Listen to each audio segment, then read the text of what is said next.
नमस्कार दोस्तों, स्वागत है आप सभी का अपने इस YouTube चैनल पर।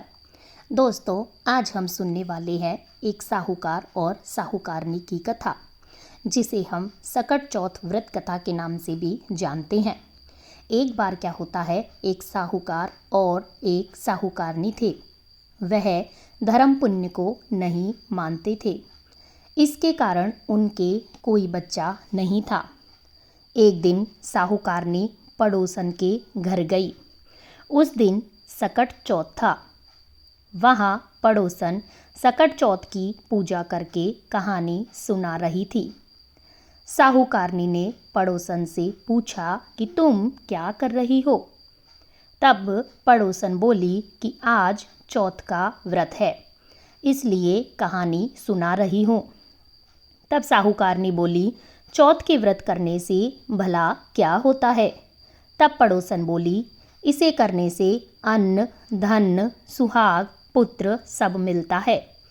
तब साहूकारनी ने कहा, यदि मेरा गर्भ रह जाए तो मैं सवा सेर तिलकूट करूंगी और चौथ का व्रत करूंगी। श्री गणेश भगवान की कृपा से साहूकारनी के गर्भ रह गया, तो वह बोली कि मेरे लड़का हो जाए तो मैं 2.5 सेर तिलकूट करूंगी। कुछ दिनों बाद उसके लड़का हो गया। वह बोली कि हे चौथ भगवान, मेरे बेटे का विवाह हो जाएगा तो 5.25 सेर का तिलकूट करूंगी।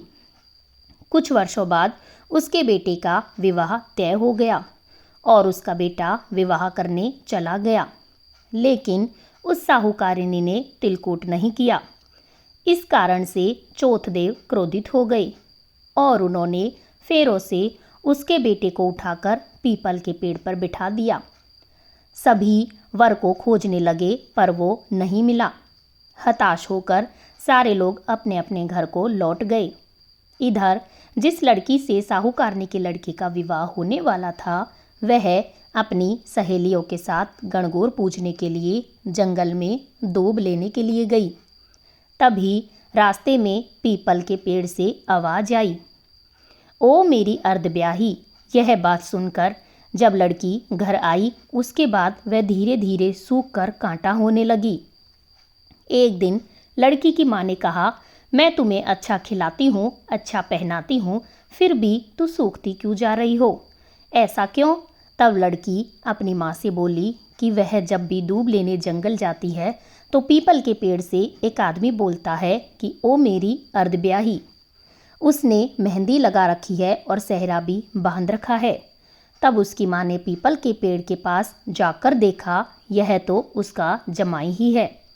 तब उसकी माँ ने जमाई से कहा, यहाँ क्यों बैठे हो? मेरी बेटी तो अर्धब्याही कर दी और अब क्या लोगे?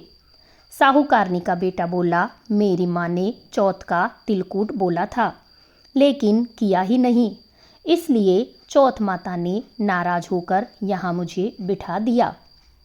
यह सुनकर उस लड़की की माँ साहूकारिनी के घर गई और उससे पूछा कि तुमने सकट चौथ का कुछ बोला है क्या?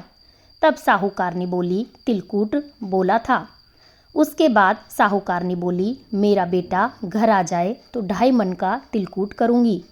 इससे श्री गणेश भगवान प्रसन्न हो गए और उसके बेटों को फेरों में लाकर बिठा दिया।